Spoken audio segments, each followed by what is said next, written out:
Que la gracia del Señor Jesucristo sea con cada uno de ustedes, mis amados hermanos, en nombre del Señor. Estamos contentos y agradecidos con el Señor por la oportunidad que nos concede de podernos reunir y congregarnos, aunque sea virtualmente, pero juntos poder estudiar la bendita y poderosa palabra del Señor, ya que su palabra tiene poder y la palabra del Señor es la que marca nuestra distancia, nuestro futuro, y podemos confiar en su palabra. El Señor lo dijo claramente, que el cielo y la tierra pasarían, pero que su palabra no pasaría. Entonces,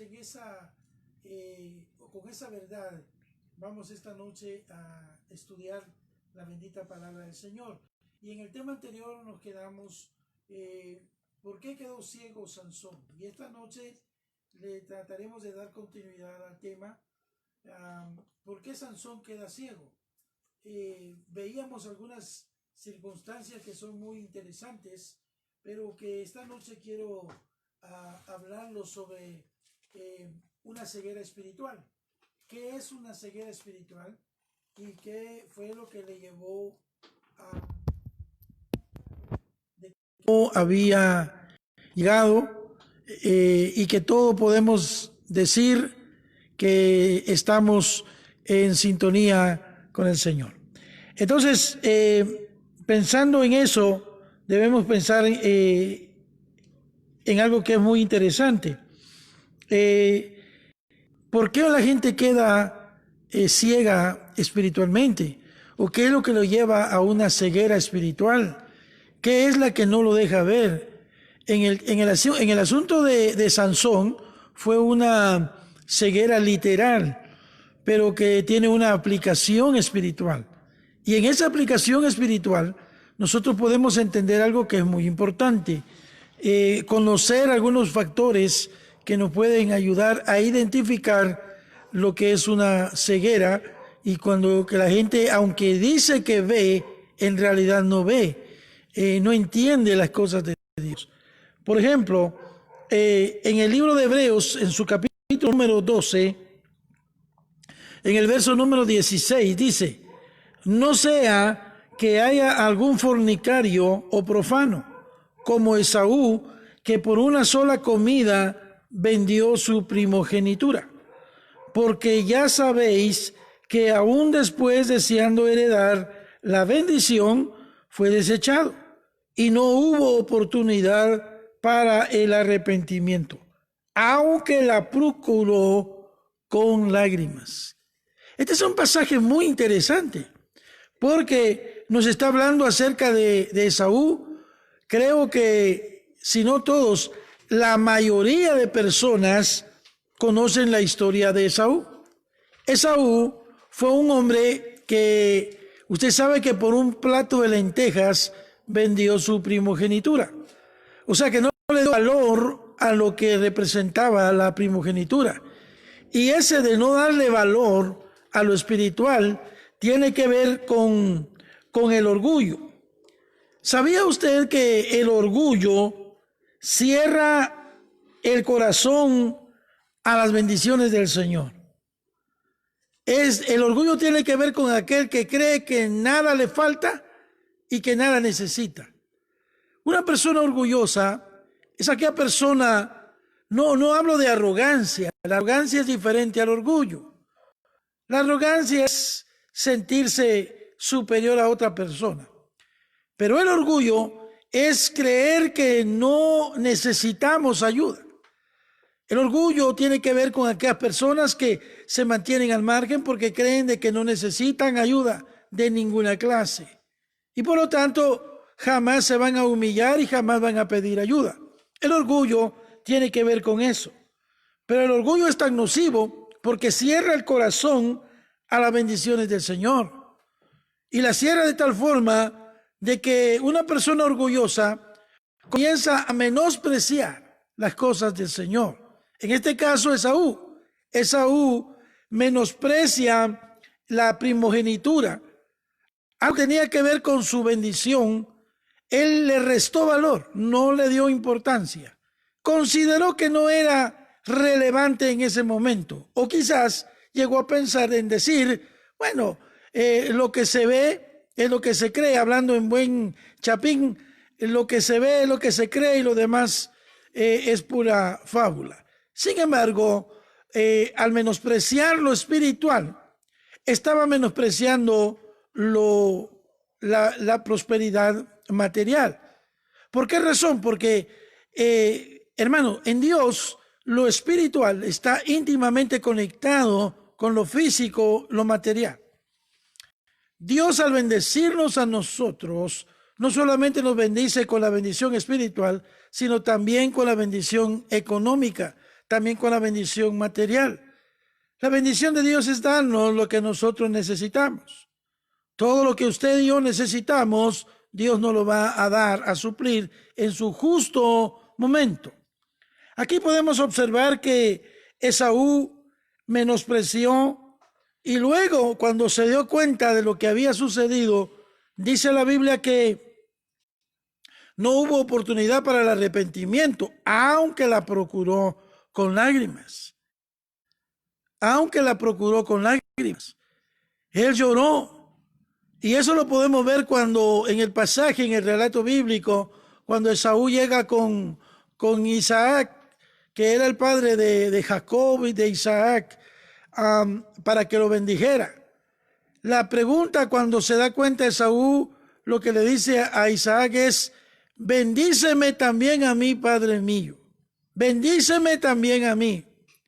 Él se había dado cuenta de que el haber despreciado lo espiritual ahora lo había llevado a una situación material tremenda. Pero no solamente material, sino también que tiene que ver con lo físico. Desde ese momento se apoderó de Esaú un remordimiento y un odio y rencor contra su hermano.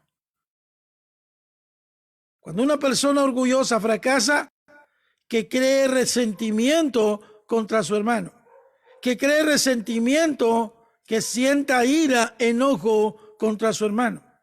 Hemos visto a través de la historia eso, que cuando usted sabe que cuando una persona se amarga, cuando una persona fracasa en una empresa, en algo que hace, hermano, si no tiene el equilibrio justo, si no ha buscado a Dios como debe de ser, lo más seguro es que se llene de amargura, que se llene de resentimiento. Esto tiene también que ver mucho cuando la gente fracasa en el asunto emocional, específicamente en el asunto de amoríos. Por ejemplo, cuando alguien fracasa en su matrimonio, generalmente los que fracasan en su matrimonio siempre quedan amargados, resentidos. Yo no conozco a nadie que haya fracasado en su matrimonio que esté contento. Y cualquiera que pretenda decirlo es mentira. Siempre quedan secuelas, siempre queda esa situación que es bastante difícil. Entonces el orgullo tiene que ver con eso. Y eso nos tiene que llevar a entender, hermano, lo que el Señor trata de decirnos en su palabra. ¿Se recuerda usted que algunos llegarán a pensar, bueno, no se pueden perder los galardones? Y ahí es donde mucha gente está equivocada. Porque mucha gente que le servía a Dios, que Dios les había dado dones, que Dios les había dado bendiciones, y se fueron al mundo, y se fueron a derrochar y hacer y deshacer, hicieron cosas terribles. Pero por alguna razón que no logramos explicar en la misericordia de Dios, retornan a casa. Y una vez que han retornado a casa, Dios, que es compasivo, porque el que a él viene no le echa fuera. Y cuando alguien regresa a casa, al redil, el Señor lo recibe con sus brazos de amor y sus brazos de misericordia. Pero una de las razones que es más importante entender y notar es lo siguiente. Podemos observar con mucha atención las cosas que son demasiado importantes. Por esa razón podemos observar esto. Cuando dice acá que la procuró con lágrimas. Esto es muy interesante. ¿Sabía usted en el relato bíblico, el hijo pródigo, el cual nos narra la Biblia con una precisión exacta, Usted sabe que el muchacho pidió su herencia, se fue de casa, se gastó la herencia, estuvo ahí con los marranos. Siempre que yo me veo esa ilustración, llego a pensar de que aún los marranos ya veían feo al pródigo, ¿verdad? Los marranos ya lo miraban feo porque era un intruso para comerse las algarrobas. Sin embargo, esto es interesante. La Biblia nos enseña y nos narra de que, y volviendo en sí, hermano, ese volver en sí tiene que ver con la misericordia de Dios. Tiene que ver con la promesa de Dios, con el pacto de Dios. Cuando una persona regresa a Dios, cuando una persona se ha ido al mundo y regresa a Dios, no es porque quiso volver, no es porque quiso, hermano, se dio cuenta. No, es Dios el que le hace entender, es Dios el que le hace volver. Y volviendo en sí, el Espíritu Santo no toca la vida de ese joven pródigo, él hubiera muerto entre los marranos, hubiera muerto en una posilga. Sin embargo, la misericordia de Dios lo hace volver a casa. Y el hijo pródigo regresa a la casa. El padre, usted sabe, lo ve de lejos, lo abraza, lo besa, le cambian vestido, le dan anillo y le cambian calzado. Bendito sea el nombre del Señor. El hijo pródigo ahí está recobrando su identidad de hijo. Pues el padre dijo, mi hijo era muerto y ha resucitado, ha regresado a casa. Él al volver a casa recuperó su identidad como hijo. Pero la Biblia no dice nada acerca de la herencia. Pues la herencia ya se la había consumido. Lo que a él le correspondía ya se lo había gastado. Alabado sea el nombre del Señor. Y eso tiene que ver con los galardones. Mucha gente que se fue al mundo, hermano. Y Dios les había dado cosas preciosas y regresan al Señor. El Señor los perdona. Y si realmente se han arrepentido y han regresado a casa, hermano, son salvos. Pero ¿qué de su herencia? ¿Qué de sus galardones? Obviamente lo fueron a despilfarrar, lo tiraron. ¿Se recuerda usted lo que el Señor dijo? En Apocalipsis capítulo 3, versículo 11. Que nadie tome tu corona. Retén lo que tienes para que nadie tome tu corona. Y aquí no está hablando precisamente de la corona de salvación. Aquí está hablando de galardones. Alabado sea el nombre del Señor. Está hablando, hermano, de que gente que ha menospreciado las cosas de Dios se van y regresan a casa y Dios los recibe, Dios los acepta de nuevo. Pero ¿qué de los que les había dado? Hay mucha gente que ha perdido galardones. Por eso que las cosas de Dios no son juguete. Las cosas de Dios hay que tomarlas con mucha seriedad. Pues lo que Dios ha confiado en nuestras manos es santo y es poderoso. Alabado sea el nombre del Señor. Con razón dice Apocalipsis 21, 27, allá en el reino no entrará cosa inmunda, que hace abominación o mentira, no entrará. Gloria sea el nombre del Señor. ¿Se da cuenta de lo que estamos platicando esta noche? Hermano, el orgullo no deja ver a una persona. Hay personas que ellos creen y entienden que están bien y que no necesitan de nada ni de nadie. Totalmente absurdo y totalmente, hermano, fuera de realidades. El Señor lo dijo con toda certeza. Apartados de mí, nada podéis hacer. Entonces podemos entender esto con mucha facilidad en el sentido de poder ver las cosas del Señor. Y aquí es donde yo quiero que comprendamos, aquí entra un papel interesante, el papel del Señor como educador. La educación. Usted sabe que uno va a un establecimiento educativo para formarse. Uno va a un centro educativo para que poder aprender, poder informarse. En este sentido, el Señor, el Espíritu Santo, haciendo una función de educador. Solo que la educación no es un fin en sí mismo, sino la educación debe servir debe ser para servir al Señor. En otras palabras, a nosotros nos educan y no solamente ya nos enseñaron y ahí se queda todo. No. Esa sería solamente la educación con un fin. Ya nos enseñaron y eso es suficiente. No. El fin de la educación en Dios es enseñarnos para ponerlo. La finalidad de la educación en Dios es enseñarnos, formarnos. ¿Para qué? Para que sepamos solamente cosas de Dios, no. Para que las pongamos en práctica. Para que vayamos y sirvamos al Señor. Ahora, ¿de qué manera vamos a servir al Señor? Sencillo. En lo que hemos aprendido, de lo que Él nos ha enseñado, esto es lo que nosotros vamos a enseñar. Así como Dios nos ha formado a nosotros, nosotros debemos formar a otras personas.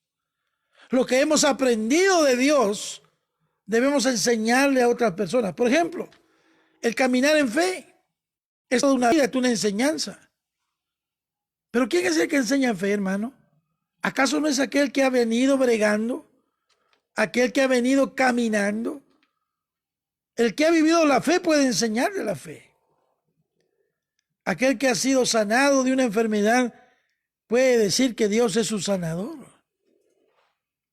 O sea que la educación debe servir, hermano, para llevarnos a una tremenda bendición. ¿De dónde nace la obediencia? Mire, de nada sirve que nos eduquen si nunca vamos a obedecer. De nada sirve ser educado si lo que yo aprendí solamente se queda en una información. Y usted sabe enfáticamente que lo que el cerebro retiene, clínicamente, escuchaba un relato acerca de algunos psicólogos y de algunos psiquiatras que dicen que lo que el cerebro humano retiene es un 20% de lo que escucha. En los que ponen atención. En los que no, el número se reduce. Entonces podemos pensar en algo. ¿De dónde nace entonces la obediencia? Bueno, la obediencia es la actitud que nace del reconocimiento que el Señor es el dueño de todo. Cuando una persona reconoce que Dios es dueño de todo lo que tiene, llámese cosas materiales, llámese cosas espirituales, llámese cosas físicas. Cuando una persona reconoce que todo lo que tiene es porque Dios se lo ha dado, esa actitud de reconocimiento, ahí nace la obediencia. Porque en primer lugar, nadie obedece lo que no entiende. Nadie obedece lo que no ha comprendido. Tendemos a obedecer lo que entendemos. Si no lo comprendemos, si no lo entendemos, dígame usted de qué manera vamos a obedecer.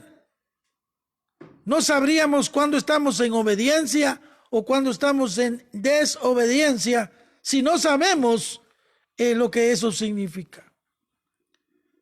Pero cuando una persona tiene claro el concepto de que el reconocimiento de esa bendición, ahí nace la obediencia. Y esto es interesante porque podemos observar en la palabra del Señor, en el Evangelio según San Juan, en el capítulo número 9, aparece algo que me llamó mucho la atención. En el versículo número 39, dice la bendita palabra del Señor. Capítulo 9 de Juan, verso 39. Dijo Jesús: para juicio he venido yo a este mundo, para que los que no ven, vean, y los que ven, sean cegados. Entonces algunos de los fariseos estaban con él. Al oír esto le dijeron: ¿acaso nosotros también somos ciegos? Jesús les respondió: si fuerais ciegos, no tendríais pecado. Mas ahora, porque decís vemos, vuestro pecado permanece. ¿De qué estaba hablando el Señor? ¿Qué es lo que causa una ceguera espiritual? Cuando una persona, hermano, al igual que aquí, si fuerais ciegos no tendríais pecado. Pero desde el momento que decís vemos, desde una persona, cuando una persona dice que es cristiana evangélica, cuando una persona dice que es temerosa de Dios, cuando una persona dice que asiste a una iglesia, cuando una persona dice que ha leído la Biblia, pero no la obedece, entonces se cuenta como pecado. Porque aquel que nunca ha leído la palabra de Dios, aunque comete pecado, en realidad ni él mismo sabe que está en pecado. Pero cuando una persona pretende decir que está bien, hermano, desde ese momento es cuando realmente está en pecado. Y lo más tremendo, que su pecado permanece. ¿Por qué? Porque es un pecado de arrogancia. Es un pecado cuando la gente, hermano, cree que sabe mucho, pero practica poco. A usted y a mí de nada nos serviría conocer la Biblia completa si nunca la vamos a poner en práctica. Aquí lo que funciona es lo que usted y yo vamos a poner en práctica. ¿Se recuerda usted lo que el Señor le dijo a Nicodemo en el capítulo 3 de Juan, versículo 3? Que le era necesario nacer de nuevo para entrar en el reino de los cielos. Pero el que no naciera del agua y del Espíritu no podría ver el reino de los cielos. Alabado sea el nombre del Señor. ¿Qué es lo que se necesita para ver en el reino? Para dejar de lado la ceguera espiritual, nacer del agua y nacer del Espíritu. Por eso usted que ve gente que ¿ha visto usted gente que cuando se le ha ministrado? Usted ha visto gente que ha dicho, como que se me cayó una venda en los ojos, ahora veo claro. Como que se me quitó un peso de la espalda, ahora me siento más liviano. Es el peso de la culpa y el peso del pecado, que solo la sangre del Cordero puede quitar. Alabado sea el nombre del Señor. Por eso el capítulo de Mateo capítulo 15, versículo 14, dice que cuando el velo es quitado, ¿cuál es el velo quitado? Porque resulta que el pueblo de Israel, la historia cuenta, hermano, que cuando Moisés salía del templo, la gloria de Dios era tal, hermano, que el rostro de Moisés brillaba. Entonces le taparon el rostro. Le tapaban el rostro para que él pudiera comunicarse con el pueblo. Alabado sea el nombre del Señor. Pero algunos historiadores cuentan de que esa gloria no estuvo permanente continuamente. Y entonces, hermano, llegaron a tomar copias, y algunos que lo llevaron un paso más allá en pretender al estilo Moisés de taparse el rostro porque según ellos irradiaban la gloria de Dios. ¿Acaso no es lo que estamos viviendo ahora? Gente que pretende tener una capucha porque según ellos ostentan y sostienen la gloria de Dios. Y si alguno realmente, estoy hablando metafóricamente, si alguno se tapara el rostro, no sería para cubrir la gloria de Dios, sino para que no le vean la clase de lobo rapaz que es. Bendito sea el nombre del Señor. Y ahora que está de moda el antifaz en nuestro país y en el mundo, ¿verdad? Ahora usted ve, pasa a la par de conocidos y puede pasar desapercibido porque no lo conocen.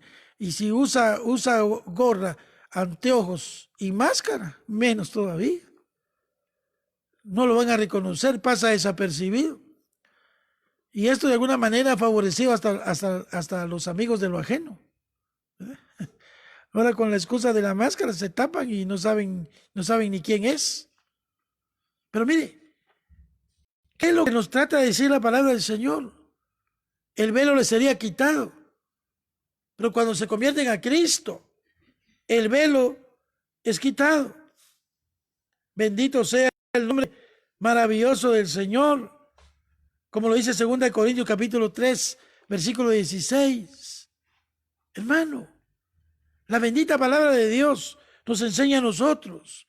Ese velo debe ser quitado para que podamos ver con mucha claridad la bendita palabra del Señor.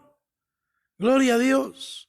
El segundo libro de los Reyes, en su capítulo 6, versículo 17, nos narra a nosotros también una historia.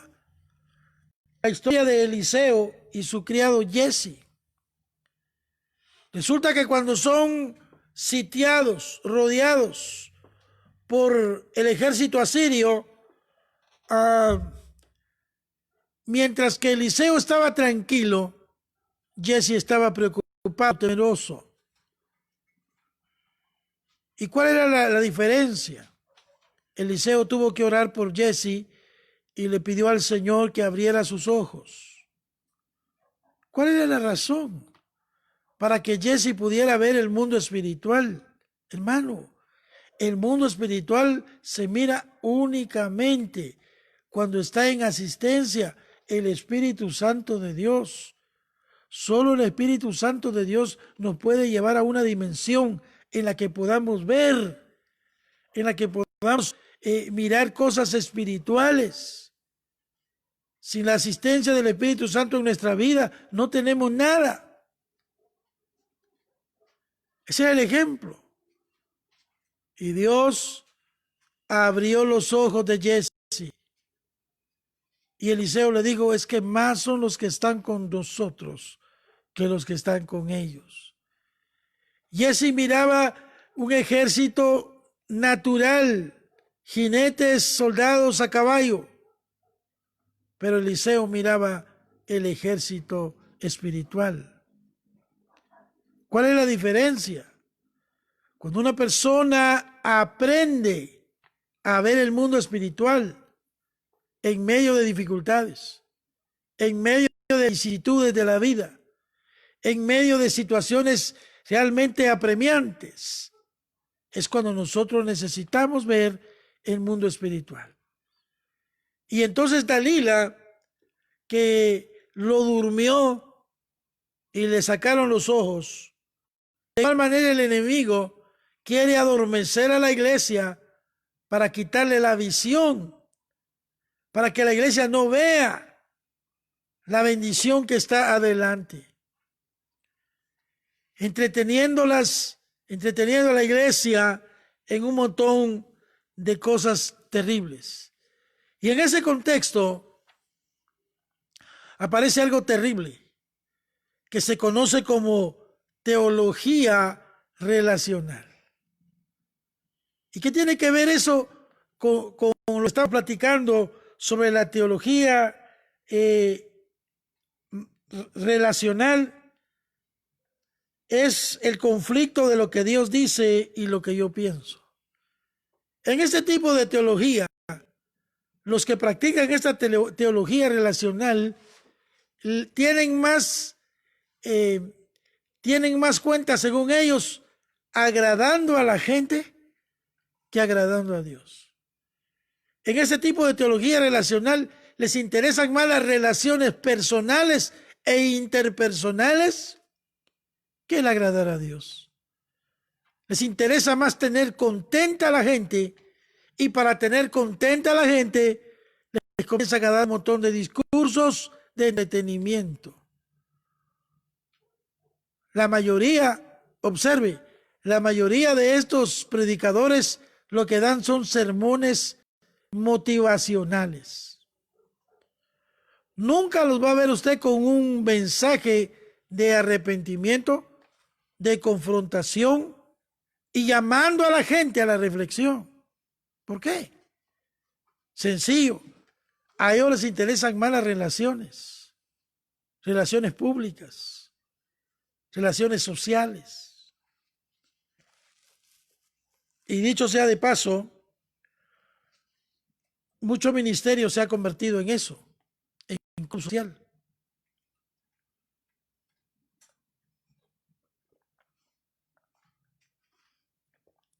Porque en ese club social llega de todo. Y la única meta en un club social es tener contento a sus integrantes. Y para lograr eso, ¿qué hay que hacer? Darles lo que ellos quieren. Por eso que mucho ministerio cambió su enfoque teológico bíblico y lo comenzó a girar. Más suena a un mensaje comercial. Entonces comenzaron a darle a la gente lo que ellos quieren oír, no lo que necesitan oír. Los verdaderos ministerios están a disposición de Dios para decir lo que Dios quiere decir, no lo que el predicador crea que debe decir. Es que, hermano, esa es la gran diferencia. Hay mucho pastor que diluye el mensaje y lo diluye de tal manera que cuando llegue a las masas llegue un mensaje tan diluido que pueda pasar desapercibido. Esa no es la esencia del evangelio. Y por eso que hay mucha gente, y el Señor los atacó, ¿se recuerda usted? Ciegos, guías de ciegos. Y si un ciego guía a otro ciego, ¿a dónde van a ir a parar los dos? Al hoyo. Fue lo que el Señor les dijo. ¿Cómo ustedes, siendo ciegos, pretenden guiar a otros ciegos? Ciegos, guías de ciegos. Y es donde muchos se conforman, porque en país de ciegos el tuerto es rey. ¿Cuánto ministro está tuerto? Pero en país de ciegos él es rey. Y eso ha traído una gran confusión. Oye, la gente no sabe distinguir. La gente ya no sabe distinguir lo que es el verdadero poder de Dios. Bendito sea el nombre del Señor. Y aquí aparece algo que es importante observar. El que se conoce como el poder del no. ¿Sabía usted que el no tiene poder? ¿Sabía usted que hay poder en el no? La gran batalla diario en nuestros oídos. No puedo. No tengo. Gloria al Señor. En cambio hay que revertirlo y ponerlo en palabras del Señor. Todo lo puedo en Cristo que me fortalece. Todo es posible para el que cree. Para Dios no hay nada imposible. posible.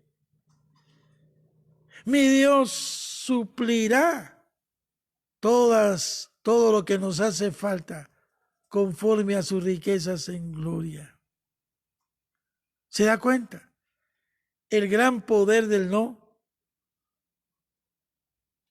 Hermano, ¿por qué no hace tal cosa? Es que no puedo. Es que no tengo. Es que no quiero. No, no, no. Y esa es la gran batalla que tenemos a diario en nuestros oídos. Muchos de los fracasos que tiene el ser humano se debe a la forma en la que habla. Alabado sea el nombre del Señor. Y eso me hace recordar la palabra del profeta. Diga el débil, fuerte soy. Diga el pobre, rico soy. Antes a mí me molestaba cuando la gente insinuaba o decía, ustedes porque tienen dinero. Yo me molestaba. Yo decía, ustedes no conocen la vida de uno. Pero luego fui entendiendo.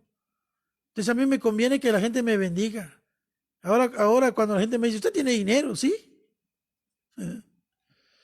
Usted porque todo lo tiene, ¿sí? A usted porque le va bien. Ajá, así es, me va bien. Porque tengo un padre que cuida de mí. Me provee, me protege, me cuida, me sostiene. Me lleva de triunfo en triunfo, de victoria en victoria. Así que entonces nunca pasan problemas. Bien. En el mundo tendréis aflicción, pero confiad. Yo he vencido al mundo.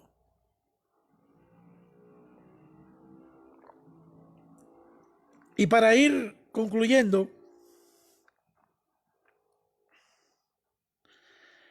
el poner límites.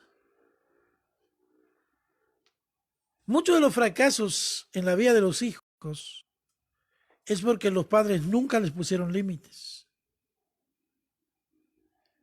Y un hijo debe aprender hasta dónde está su límite. Y debe entender que cuando ese límite que se le fue puesto lo traspase, está en problemas. Cuando nosotros ponemos límites, esto requiere un cambio de pensamiento. Y lo más importante, acción. Ahora, cuando hablo de poner límites, no me refiero a ser negativo, sino cuando hablo de poner límites es saber hasta dónde yo puedo llegar. No puedo jugar con el pecado, sé hasta dónde es mi límite, que no lo puedo traspasar. A esa clase de límite me refiero. No ser una persona negativa. Tengo mis límites, tengo mis limitaciones. No lo puedo hacer porque estoy limitado. No. El poner límites es saber hasta dónde yo puedo llegar sin riesgo. Hasta dónde el límite me marca la línea para que yo no la traspase. Si las personas se guiaran en poner límites, su vida fuera diferente. Su vida tendría una situación totalmente distinta. Y aquí es donde está algo muy poderoso, como lo dice Lucas 4:18, porque el Espíritu del Señor está sobre mí. Porque me ha ungido el Señor. Ahora, ¿para qué sirve la unción del Señor? ¿Solamente para hablar lenguas? ¿Solo para eso? ¿Para estar en una congregación, cantar coros y que venga la manifestación del Espíritu Santo y hablar lenguas? ¿Solo para eso sirve el Espíritu Santo? No. No. El Señor dijo en Pentecostés, y recibiréis poder y me seréis testigos. ¿Sabe usted cuál es la primera función del Espíritu Santo en la vida de una persona? Que le hace ser testigo. ¿Testigo de qué? Testigo es aquel que atestigua algo que presenció, algo que oyó, algo que vio. Al convertirnos nosotros en testigos, ¿qué? ¿Qué debemos de hacer? Testificar. ¿Pero testificar de qué, hermano? De los cambios que Jesucristo ha hecho en nuestra vida. Hoy la gente le llama testificar a hablar del montón de cosas espantosas que hicieron. Y eso me hace recordar en mis años mozos cuando empecé a predicar, ya hace algunas décadas. En aquel entonces, cuando yo empecé el ministerio, los ministerios más famosos eran aquellos que contaban unas cosas terribles, que le arrancó la cabeza a fulano, que le sacó la lengua al otro, que le arrancó los brazos a aquel, que le arrancaba las mochaorejas a no sé cuántos. Entonces la gente erradamente decía, ¡ala, qué testimonio! Y entonces en ese entonces invitaban a ese tipo de predicadores porque se supone que eran, ese tiene un testimonio tremendo. Ese mataba, con un soplido mataba a 7.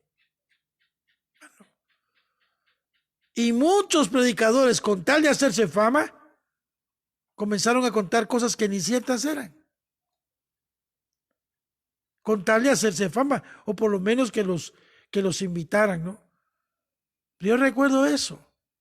Y contaban cosas, y todos los 45 minutos, la hora, hablando de un montón de atrocidades que hicieron.